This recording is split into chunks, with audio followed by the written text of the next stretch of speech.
días. Damos la bienvenida a las 14ª jornadas de Psicología Cristiana tituladas La vocación y las vocaciones en psicología.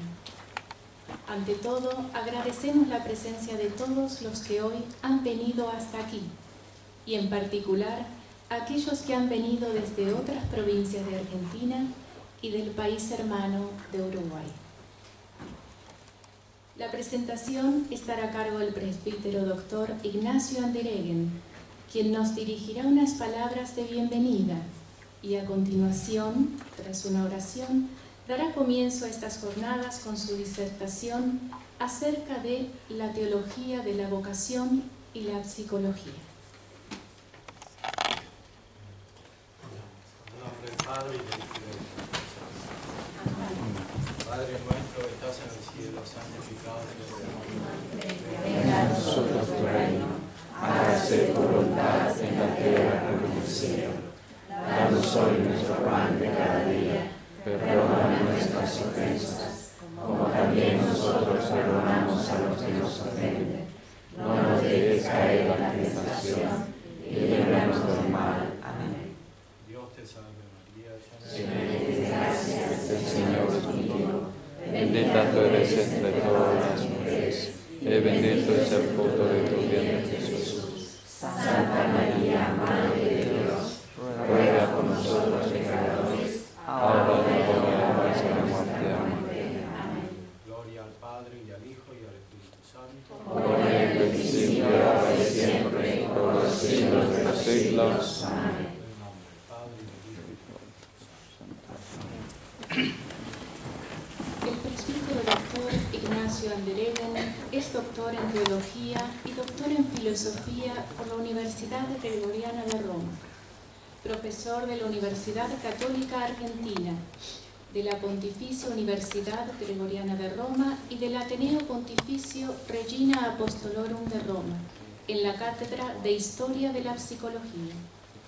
Autor de varias publicaciones, entre ellas Antropología Profunda, Experiencia Espiritual, Sacerdocio y Plenitud de Vida, Contemplación Filosófica y Contemplación Mística, La Psicología ante la Gracia, Bases para una Psicología Cristiana en Colaboración, etc., y de numerosos artículos de teología, filosofía y psicología.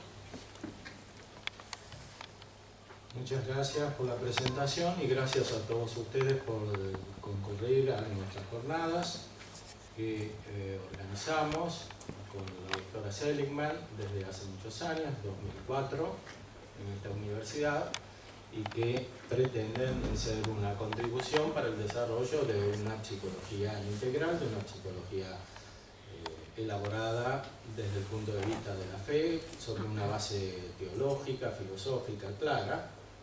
Este esfuerzo nuestro fue fructificando y de alguna manera tuvo resonancia también en otras partes del mundo, en Europa, en Norteamérica, etc.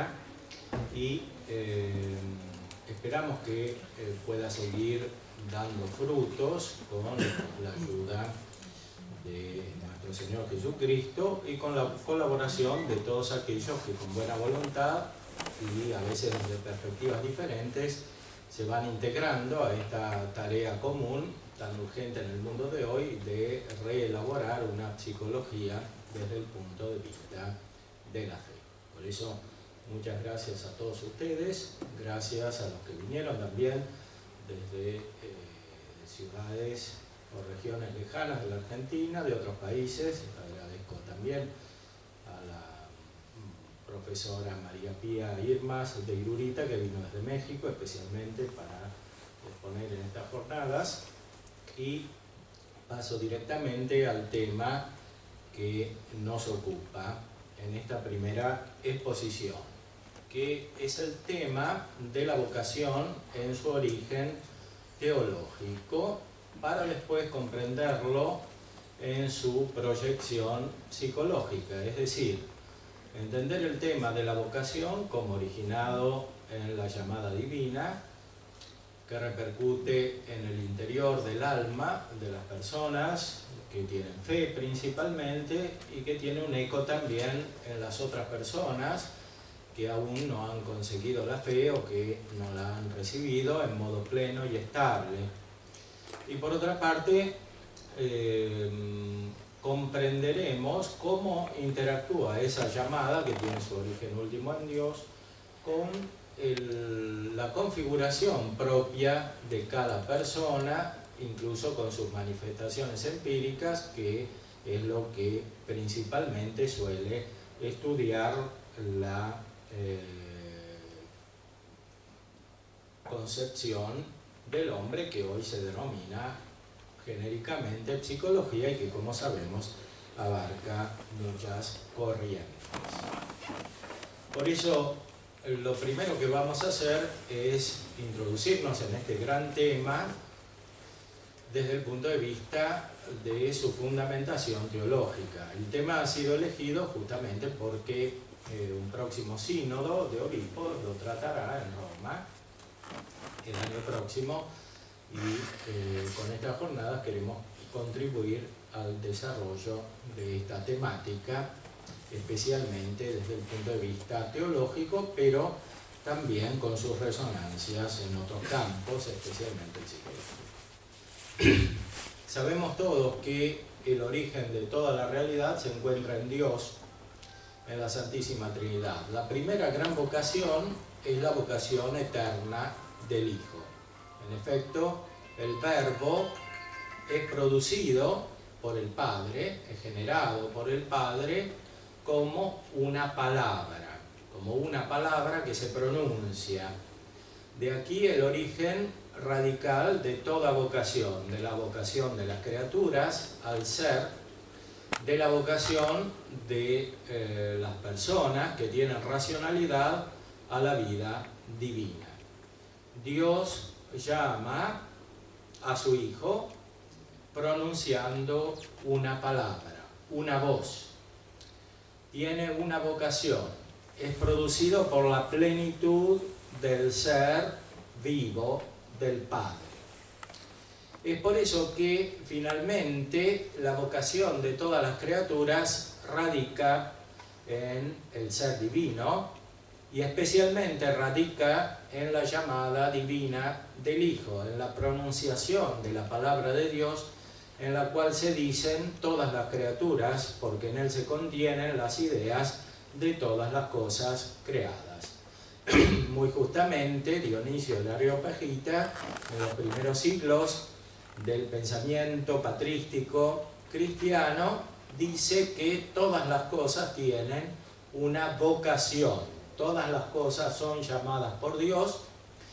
Él hace una conexión entre el verbo griego kalein, que significa llamar, pronunciar una voz, y kalos, que es belleza.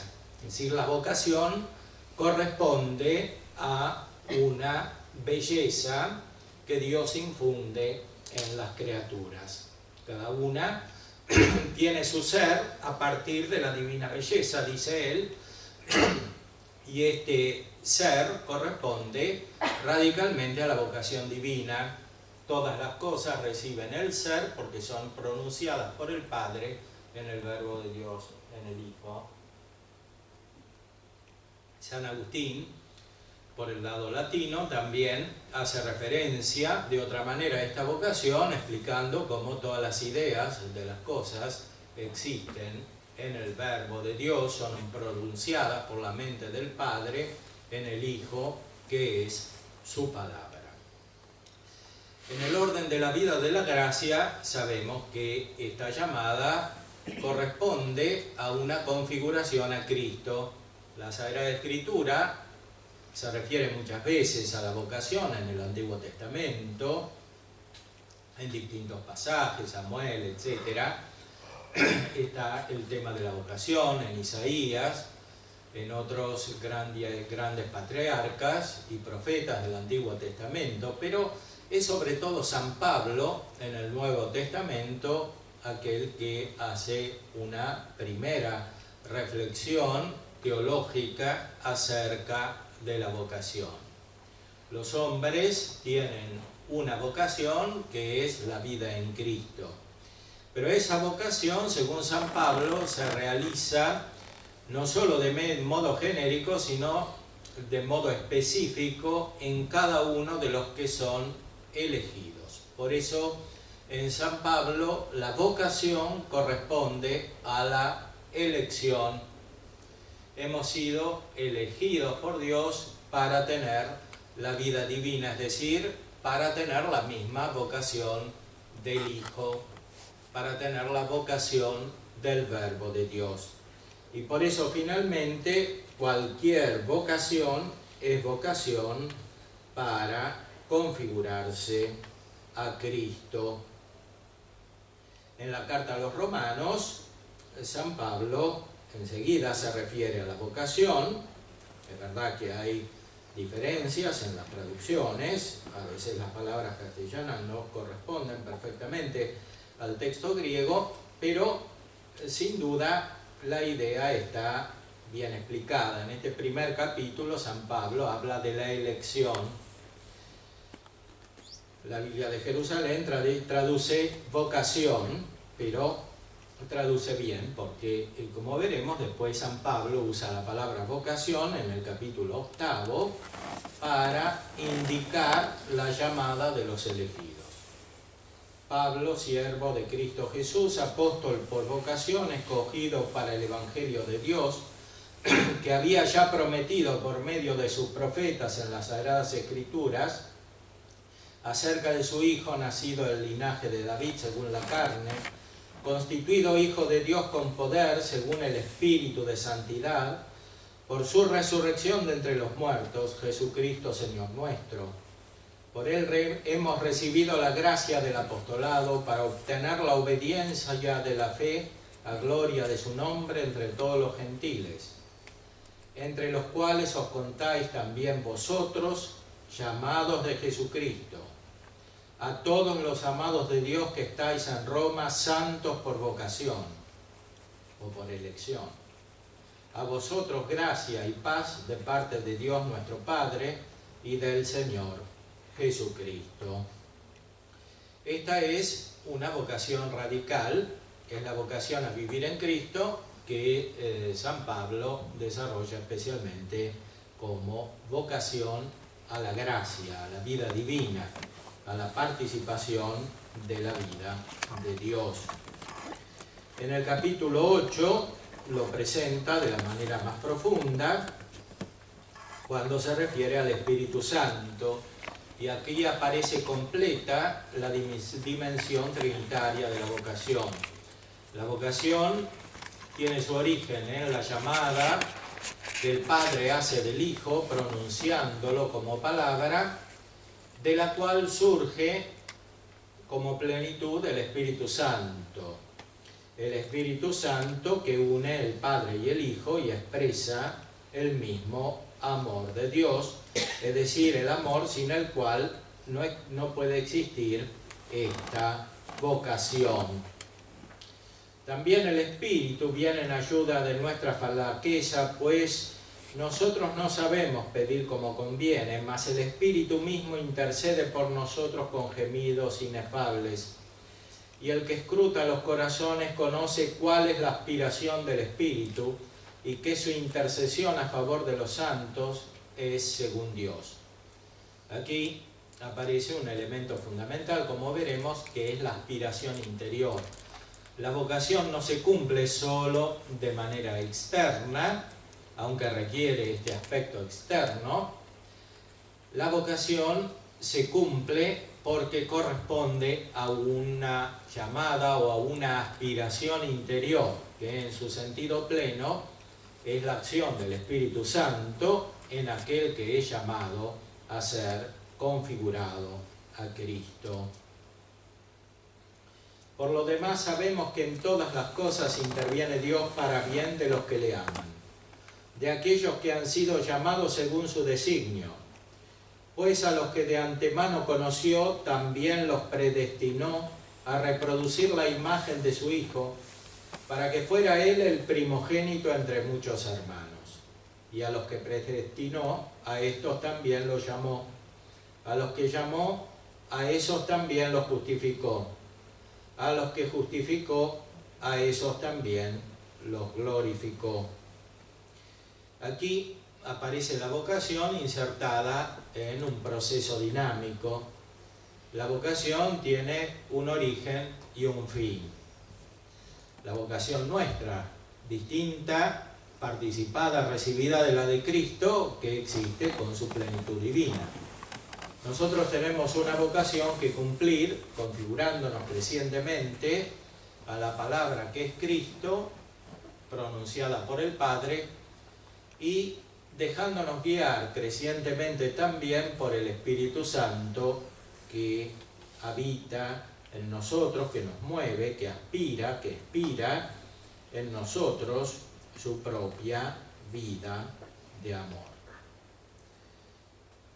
San Pablo también en otros textos se refiere a la vocación, también la carta a los Hebreos, que tiene contacto con la teología de San Pablo, se refiere a la vocación como un tema fundamental del Nuevo Testamento.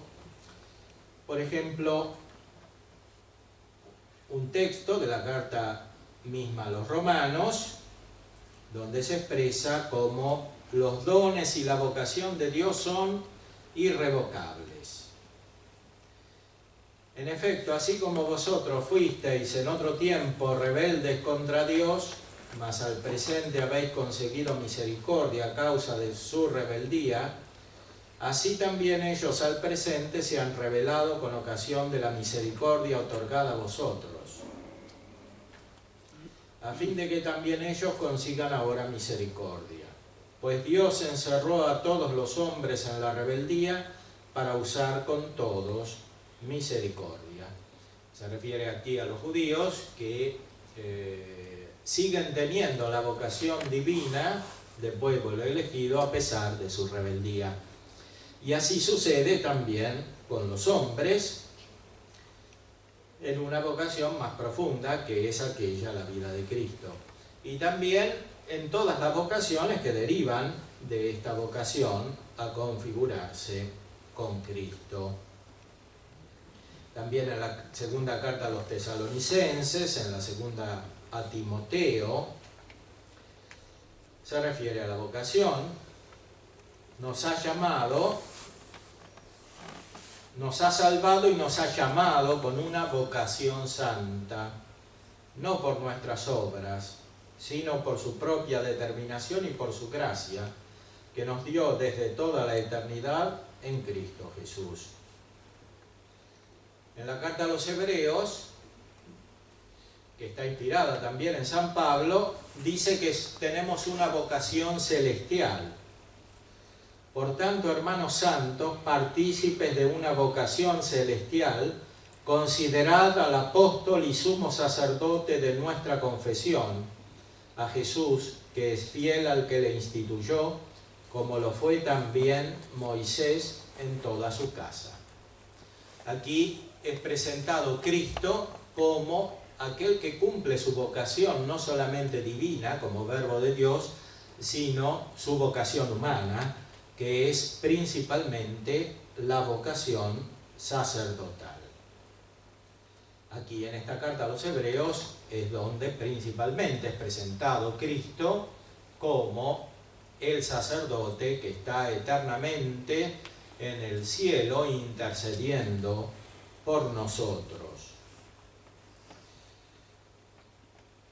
Y también la segunda carta de Pedro se refiere a la vocación. Por tanto, hermanos, poned el mayor empeño en afianzar vuestra vocación y vuestra elección.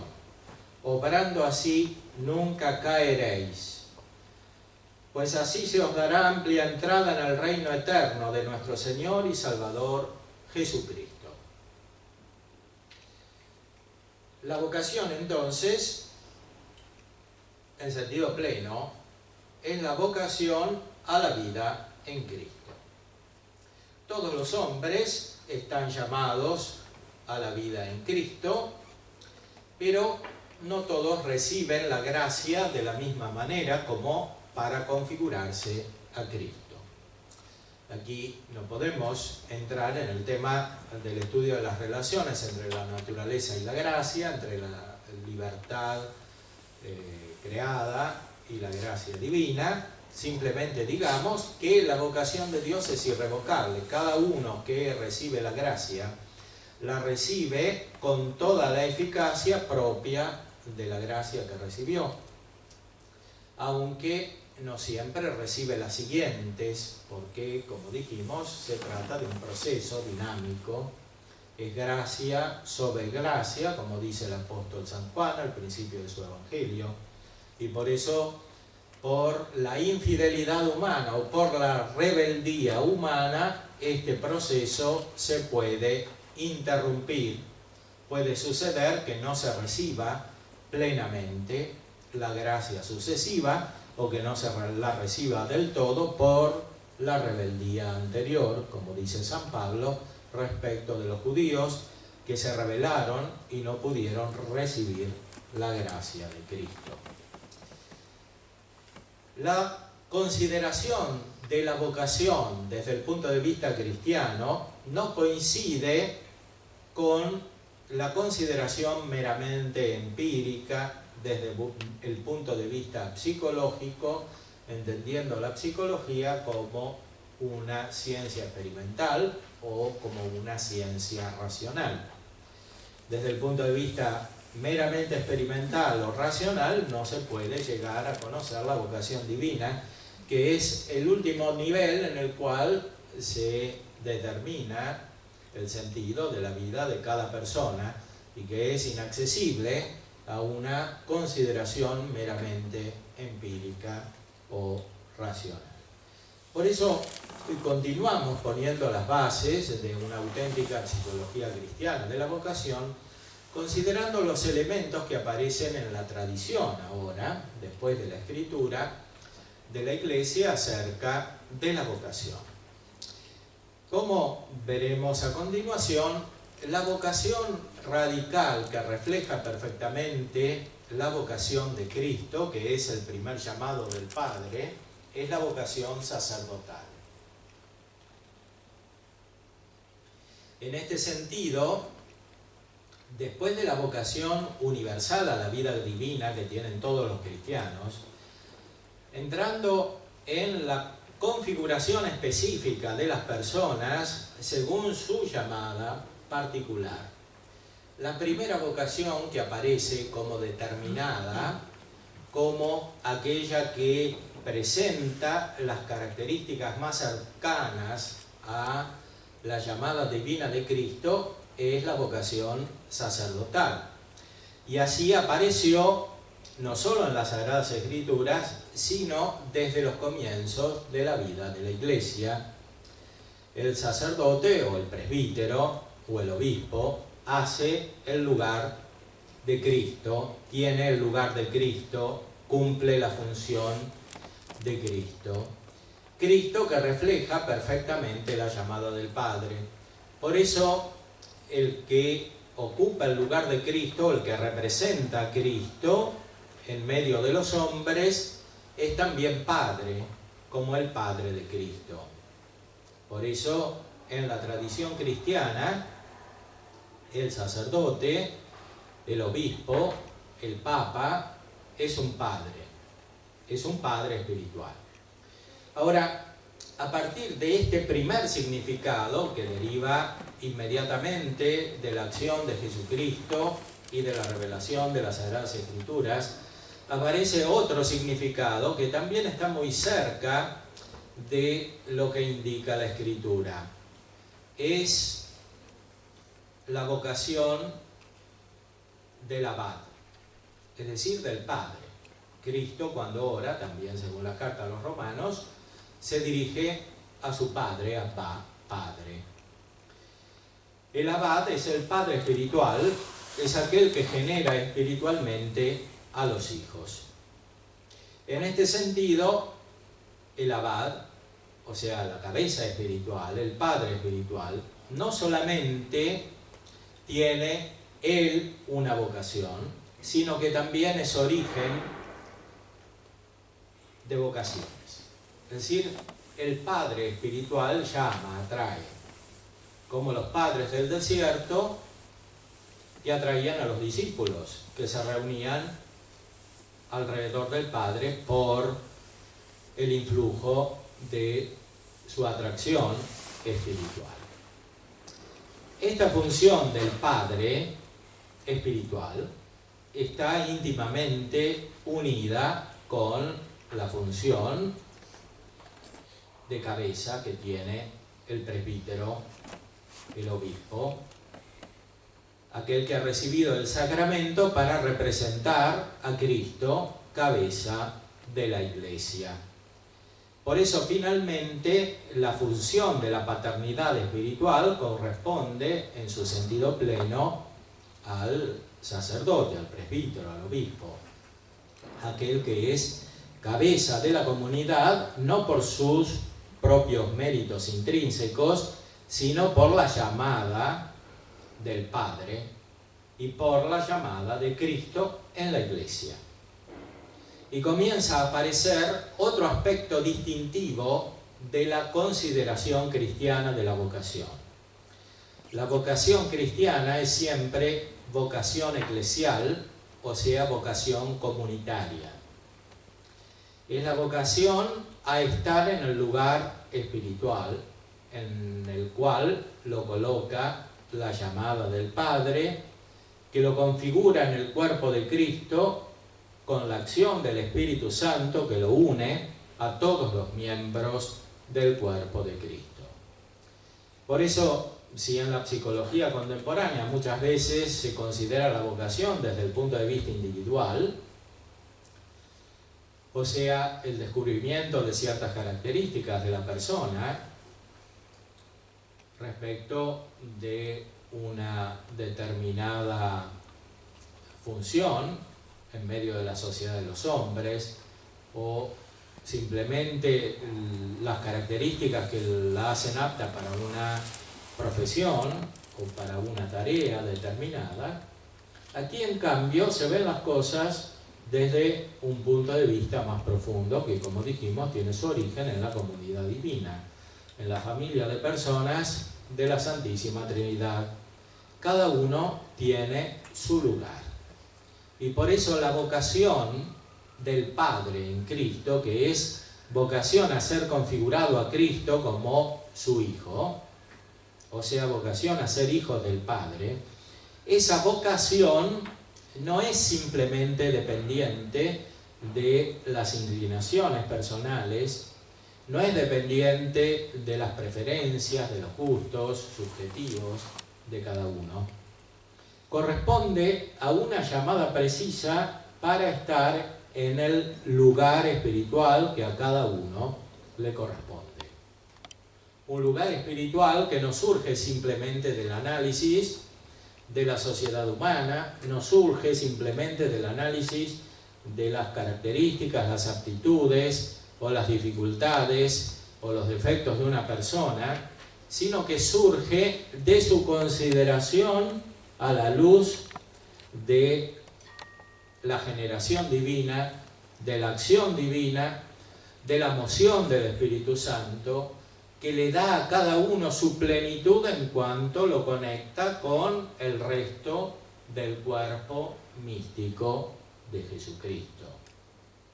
Es verdad que hay muchos hombres que no tienen noción de esta llamada, que no tienen fe o no la tienen profunda. Es verdad que muchos no conocen la gracia divina o la rechazan, pero también es verdad que aún estos hombres están llamados en Cristo a ocupar su lugar espiritual en el cuerpo místico o en el edificio de piedras vivas que constituye el templo de Dios, la Iglesia, que durará para siempre. Por eso, perder la propia vocación es algo muy grave, o mejor, ser infiel a la propia vocación. Es una especie de rebeldía, como leíamos en el texto de San Pablo. Efectivamente, la experiencia nos indica que hay muchas formas de rebeldía respecto de la vocación en el sentido más profundo. Hay rebeldía en el matrimonio, hay esa vocación profunda, hay rebeldía en la vida religiosa, hay rebeldía también en la vida del sacerdote, del obispo. Puede haber muchas formas de rebeldía. Y esas rebeldías no tienen consecuencias inmediatas solamente, tienen consecuencias profundas que eventualmente duran para toda la vida y a veces para toda la eternidad. Por eso el tema de la vocación es verdaderamente un tema profundo, capital, para enderezar bien la vida de cada persona. Vayamos ahora a algunos aspectos de la tradición. La gran teología medieval, como encontramos en Santo Tomás, en San Buenaventura, y que después se proyecta hacia la modernidad, hacia nuestros días, hacia el Concilio Vaticano II, se apoya sobre los grandes padres de la Iglesia. Entre estos hay uno, o mejor, un conjunto de escritos de Dionisio el Areopagita, que manifiesta de una manera muy completa el sentido de la vocación cristiana y muy especialmente la conexión inmediata entre el sacerdocio y la vida religiosa, entendida tradicionalmente como vida monástica. Es importante la doctrina de Dionisio porque manifiesta el carácter eclesial de la vocación, es decir, no simplemente considerada como el fruto de una elección individual, sino como el resultado de una contemplación completa del misterio de la Iglesia, teniendo como punto de referencia a la cabeza. A mi modo de ver, esta doctrina de Dionisio, que ha sido asimilada profundamente por los grandes teólogos, especialmente por Santo Tomás, es fundamental para restaurar el sentido de la vocación en las circunstancias de la vida de la Iglesia en la cual nos encontramos. Los sacerdotes son la guía del pueblo santo. Los sacerdotes se dedican principalmente a la contemplación, sobre todo el obispo, que es el primer contemplativo, y después el sacerdote, que es aquel que debe iluminar. Los diáconos son aquellos que deben purificar al pueblo, separándolo incluso de los sacerdotes. Los sacerdotes tienen que tratar con aquellos que ya están purificados para llevarlos a su perfección, a su plenitud. Esto, por supuesto, tiene ya una aplicación inmediata, muy importante. Muchos sacerdotes en el día de hoy tienen dificultades en el cumplimiento de su vocación porque no se capta el sentido profundo de esto que dice Dionisio. No basta que un sacerdote esté a cargo de una porción del pueblo desordenada, rebelde, llena de pecados, etcétera, para que él por sus solas fuerzas pueda hacer de esta porción del pueblo un pueblo santo. Muchas veces el resultado es negativo. Muchas veces es el pueblo que influye sobre el sacerdote y lo deteriora. ¿Por qué se da esto? Porque no se considera adecuadamente que la vocación específica del sacerdote, del presbítero especialmente, es la iluminación del pueblo que está ya en condiciones de ser iluminado. Es decir, del pueblo que está ya preparado para recibir la plenitud de la vida santa que él debe llevar contemplando directamente los misterios. Veamos algunos textos de Dionisio sobre esto en el libro de la jerarquía eclesiástica. Él considera que la luz divina viene desde Dios, desde la Santísima Trinidad, a través de los ángeles, y llega hasta los hombres. Hay una jerarquía celestial, los ángeles tienen una jerarquía, y después hay una jerarquía eclesiástica, que es la del cuerpo de Cristo, del cuerpo místico de Cristo. La luz que viene a través de los ángeles llega también a través de los obispos, los presbíteros y los diáconos al pueblo. El pueblo también tiene una jerarquía, y en esta jerarquía aquellos que están en la cima son los monjes, que reciben inmediatamente la luz de los obispos y de los sacerdotes que los perfeccionan. Son como la cima del pueblo que difunde a su vez la luz a los otros estratos de la vida de la Iglesia, es decir, a los que están alejados de la plenitud de la luz divina hasta los que son inconstantes, los pecadores, etc. Todos están llamados a la vida divina, pero a través de una orden. Dionisio enseña a encontrar el lugar espiritual de cada uno en ese orden. Por supuesto, siempre suponiendo, como teorizarán los teólogos posteriores, especialmente Santo Tomás, que la vocación radical se cumple por medio de la caridad, a la cual todos están llamados en igualdad. Aquí se habla, en cambio, de la vocación funcional en el cuerpo de Cristo. Cada uno tiene una misión diferente según el lugar espiritual en el cual está colocado. Y la vocación profunda corresponde, en primer lugar, al encuentro de este lugar espiritual.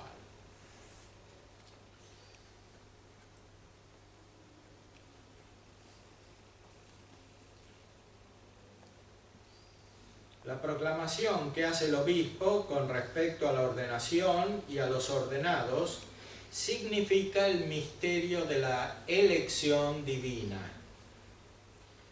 Y los ordenados, y a los ordenados significa el misterio de la elección divina. El ordenante, en su amor de Dios, es intérprete y afirma que no los llama la ordenación basándose en su propio juicio, sino movido por inspiración divina que le guía en cada ordenación jerárquica. Pone el ejemplo de Moisés y dice: nuestro primer y divino consagrante es Jesús. En su infinito amor por nosotros se impuso a este cargo y no se exaltó a sí mismo, como dice la Escritura. Antes bien, fue consagrante aquel que dijo: tú eres sacerdote para siempre según el orden de Melquisedec. Es decir, es el Padre el que llamó a Cristo. Así como todos los otros miembros de la jerarquía, en todos los niveles de la Iglesia, son llamados también por el Padre. El mismo obispo no llama a la ordenación al presbítero, sino porque recibe una inspiración divina, es decir, porque recibe la llamada del Padre. La vocación es llamada exterior, pero principalmente interior. Y el adecuado discernimiento de la vocación comporta tener en cuenta los dos elementos, porque finalmente la vocación es un aspecto de la vida cristiana o vida evangélica como tal. Y como explica muy bien Santo Tomás en la prima secunda de la Suma, el Evangelio es principalmente la gracia del Espíritu Santo y secundariamente son las palabras, la expresión externa y los gestos y todo lo que el Evangelio transmite como determinado. No se puede separar un aspecto del otro, como no se puede separar el alma del cuerpo, ni la inteligencia de los sentidos, ni la voluntad de los afectos en la vida humana, porque la revelación divina y la donación de la gracia corresponden al modo de ser del hombre. Y así también es la vocación. Tiene un aspecto interior, es decir, la vocación en sentido pleno es una gracia, y tiene un aspecto exterior que se manifiesta a veces, principalmente en la llamada de la Iglesia, por ejemplo a través del obispo que ordena un sacerdote, o a través de un sacerdote que consagra un monje, o a través de la bendición del matrimonio. Para casarse finalmente hay que tener el permiso de la Iglesia, es decir, la llamada a vivir esa vocación en la Iglesia. Por eso el matrimonio no es una cuestión meramente privada, es también una vocación, tiene su lugar en esa jerarquía del pueblo santo de Dios de la cual hablaba Dionisio. Por eso cada uno está llamado justamente a encontrar su lugar en esta jerarquía que no tiene origen humano, sino origen divino. Por eso no se puede determinar la vocación simplemente por aptitudes naturales, por inclinaciones, por gustos, por circunstancias o por un razonamiento. Es algo más profundo. Es la respuesta interior a la llamada divina que, como dice San Pablo, es irrevocable por más que haya defecciones o rebeldías. Dice Dionisio más adelante cuando se refiere a los órdenes que forman los iniciados. Los iniciados son los que reciben la luz divina. O sea, los niveles del pueblo de Dios en los cuales se recibe la luz divina para transmitirla. Aquellos que en plenitud reciben la vida divina son los monjes que la reciben inmediatamente de la perfección espiritual de los obispos y de los sacerdotes. Estos pues son los órdenes sacerdotales, sus poderes, sus actividades, sus consagraciones. Digamos ahora algo sobre los tres órdenes de los iniciados que les están sumisos. Digo que forman los órdenes de los que están en vías de purificación, aquellos que son despedidos de los actos y consagraciones de que ya hice mención. Ante todo aquellos a quienes los diáconos les están instruyendo todavía y formándolos en las Escrituras que los encaminan a la vida verdadera. A continuación, aquellos que siguen instruyéndose en las buenas obras de la Escritura para volver a la vida santa de que se apartaron. O sea, la conversión en la Iglesia antigua es una cosa seria, no es algo que se hace así inmediatamente en 5 minutos por una confesión mal hecha, rápida, etc. Es una cosa seria, requiere volver a estudiar las Escrituras, volver al propio camino, encontrar el propio lugar espiritual que se había perdido. Luego los débiles que se asustan de los ataques del enemigo. El poder de la Escritura está en vías de fortalecerlos. Vienen después los que están todavía en el pasaje del pecado a la santidad. Finalmente, los que carecen aún de perseverancia, aunque se sienten atraídos por la virtud y firmeza. Todos los hombres están llamados a la gracia. No solo los que todavía no tienen fe, también los que tienen fe y son débiles, los que son pecadores, etc. Pero cada uno tiene su lugar espiritual y cumplirá su función si, en primer lugar, toma conciencia de su lugar espiritual. Si el que es débil, el que no está firme, no se cree que está firme. Como dice San Pablo, el que se crea muy seguro, que se cuide de no caer. O el que todavía se debe purificar, que piensa en cambio que puede enseñar a los demás, etc. La vida cristiana de hoy presenta gravemente este defecto. Todos los cristianos están mezclados y prevalece la igualdad sobre la distinción. propia del lugar espiritual de cada uno que no se quiere reconocer.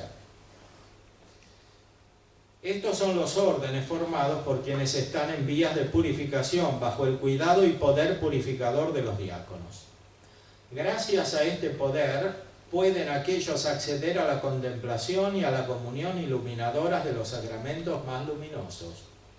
O sea, el pueblo que está en la lucha, que está en el límite entre el pecado y la gracia, no puede acceder todavía a los sacramentos contemplativos, a la comunión iluminadora. Forman el orden intermedio los que se inician en la contemplación de algunos misterios sagrados y que, estando ya bien purificados, participan de ellos según su capacidad. Este grupo, para su iluminación, se ha confiado a los sacerdotes. Es evidente, a mi parecer, que estando purificados de cualquier mancha oculta y con mentes sólidamente formadas en santidad, los miembros de este grupo lleguen a conseguir un estado habitual de contemplación. Participan en la medida de sus fuerzas de los símbolos sagrados, y esta contemplación y comunión los llena de santa alegría. En la medida de sus fuerzas y gracias a su capacidad ascensional se elevan hasta el amor divino de lo que ya conocen. A este orden llamo yo pueblo santo. Ha sufrido una purificación completa, por lo cual es apto para la visión sagrada y comunión de los sacramentos más luminosos en cuanto es posible. Este pueblo santo es el pueblo que puede recibir los sacramentos, es decir, el pueblo que recibe el sacramento del matrimonio, que recibe el sacramento principalmente de la Eucaristía. Dionisio todavía no teoriza acerca del matrimonio como sacramento, como aparecerá después, especialmente en el Concilio de Trento. Sin embargo, entiende profundamente que el pueblo no puede acceder a los misterios, es decir, principalmente a la contemplación, en la cual consiste principalmente la Eucaristía, que es comunión espiritual con Cristo, si no está purificado profundamente. Porque, y como iba a decir después Santo Tomás, quien recibe la Eucaristía con afecto de pecado, en vez de mejorar, se deteriora. El pueblo santo es el que vive santamente. Ahora, los sacerdotes iluminan este pueblo santo, pero para iluminar el pueblo necesitan todavía otro nivel. Otro nivel en el pueblo, que es el nivel de aquellos que buscan conscientemente la perfección y que por eso reciben la perfección inmediatamente de los obispos y de los sacerdotes. El santo orden de los monjes es el más excelso de todos los iniciados.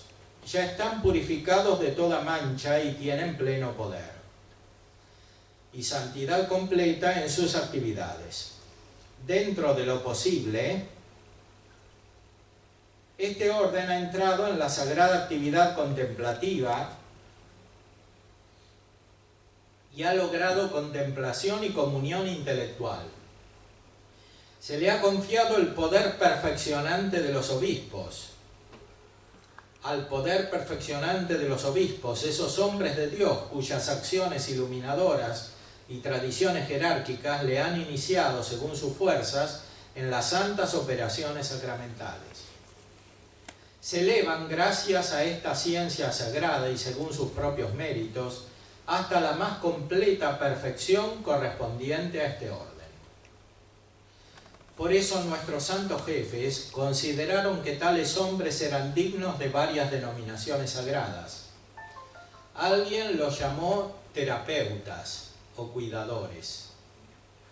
También monjes, por la perfección con que celebran el culto, es decir, el servicio de Dios. Y porque su vida, lejos de andar dividida, permanece perfectamente unificada por su sagrado recogimiento. que excluye toda distracción y los capacita para llevar a la perfección un peculiar género de vida que los identifica con Dios y los abre a la perfección del amor divino. Por eso la institución sagrada les ha otorgado una gracia perfeccionante y juzgado dignos de hacer una invocación santificadora que no esté reservada al obispo, como exclusivo de él es ordenar sacerdotes, sino a los sacerdotes piadosos que dan santamente bendiciones jerárquicas. Para Dionisio, la vida religiosa, entendida como la vida monástica, es un sacramento. Por eso los monjes son el intermedio, la función intermediadora entre el sacerdocio de los obispos y de los presbíteros y la santidad del pueblo. Es evidente que en la concepción eclesiológica contemporánea se ha perdido esta consideración teológica, siendo reemplazada por una visión democrática, falsamente democrática de la vida cristiana, como si todas las vocaciones fuesen iguales y tuviesen la misma función, y cada uno pudiese elegir la vocación que quiere libremente, simplemente por sus aptitudes subjetivas o sus criterios personales. En cambio, la tradición nos presenta la vocación como profundamente insertada en un plan divino que surge del orden de Dios manifestado en el Verbo, que es el Verbo encarnado, el Verbo que es sumo sacerdote, que recapitula todas las cosas en él mismo, como dice San Pablo, y que recapitula especialmente la vida de los hombres, dando a cada uno su lugar espiritual. Por eso, para que las vocaciones florezcan hoy, las vocaciones matrimoniales, y junto con las vocaciones matrimoniales, todas las vocaciones laicales, que están unidas con las vocaciones matrimoniales, es necesario que se desarrolle adecuadamente este nivel que une la función sacerdotal de Cristo, que está presente en sus ministros, con la santidad del pueblo. Cuando falta este nivel se produce el fenómeno que hemos descrito anteriormente, que hay un presbítero frente a un pueblo rebelde que finalmente lo hace sucumbir si no es suficientemente fuerte, porque se pretende algo eclesiológicamente casi imposible, es decir, que de una sola persona dependa simplemente la santidad de muchas. Es el orden que viene de Cristo y finalmente del Padre